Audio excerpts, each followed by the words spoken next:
Years ago, at ang kanyang nagiging tao, batid natin na siya dumarating,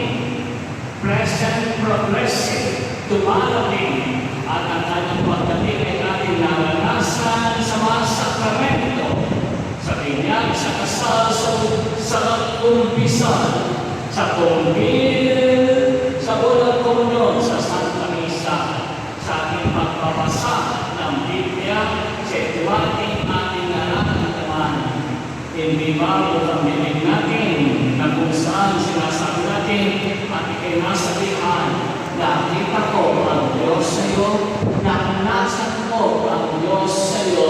dumarating, nararamdaman mo buhay ang Diyos.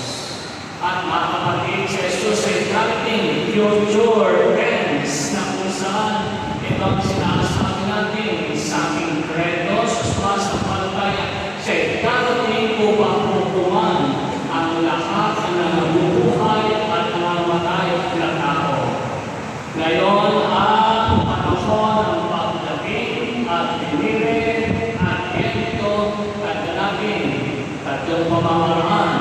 na si Jesus ay dumating, dumarating, darating. Past, present, progressive,